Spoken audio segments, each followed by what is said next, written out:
मैं सुमित कुमार झा। लगातार लोकसभा चुनाव भी होने जा रहा है और इस क्रम में फिर से एक बार किसानों का आंदोलन तूल पकड़ते जा रहा है और किस मांगों को लेकर के है, क्या समस्याएं हैं किसानों की, उसी क्रम में आज हम दरभंगा जिला में राजीव चौधरी जो हैं, जो कि किसान मोर्चा के अध्यक्ष भी हैं।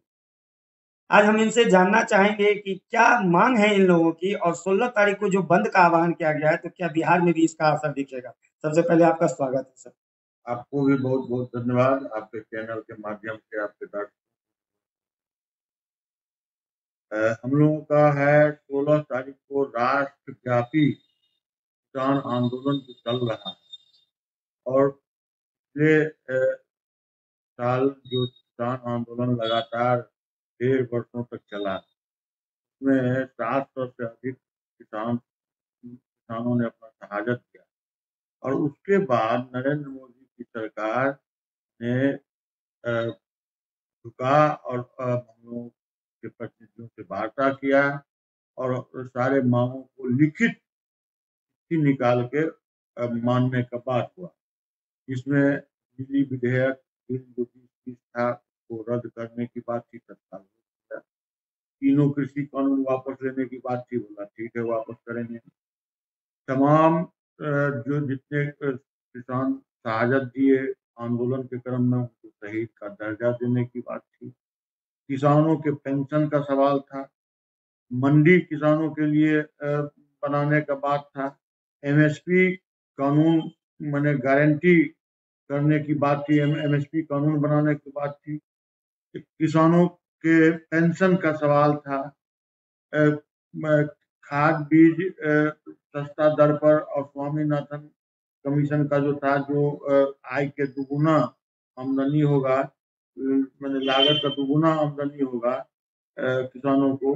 इस तमाम मुद्दा पर फिर से वो मुकर गया और अडानी के हाथों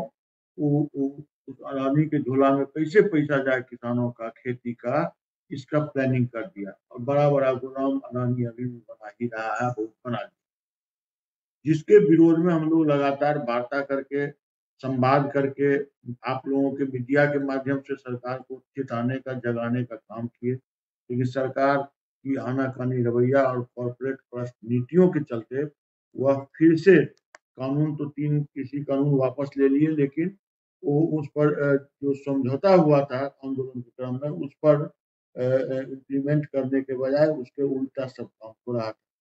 फिर हम लोग किसान सब संयुक्त किसान मोर्चा ने निर्णय लिया कि नहीं, हम लोग फिर आंदोलन करेंगे। आज फिर दिल्ली में भी आंदोलन शुरू है और उसको जैसे मैंने चाइना बॉर्डर को घेरना चाहिए, उसके बदला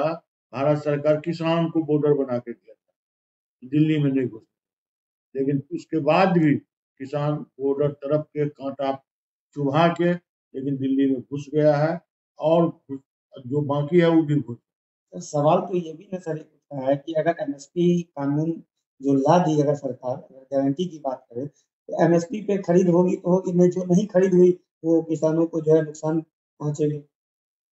एमएसपी कभी किसानों का माल लेने का बात होगा और एमएसपी ई एमएसपी तय करना है जो लागत का 1.5 गुना कम से कम, नहीं तो 2 गुना, जो सरकार कहती है 1.5 गुना हम लोगों का मांग है, तो 2 गुना कम से कम हम लोगों को उसका मुआवजा मिलना चाहिए, इस रेट में या रेट निर्धारित किया जाए, लेकिन सरकार वो नहीं कर रही है। और जो किसानों को बिजली, सस्ती बिजली देने की बात थी, वह फिर 2022 में जबरन बैक दरवाजा से चोरी छुपे तरीका से बिजली विधेयक भी पास कर लिया। तो और तमाम जो भी वादा किया था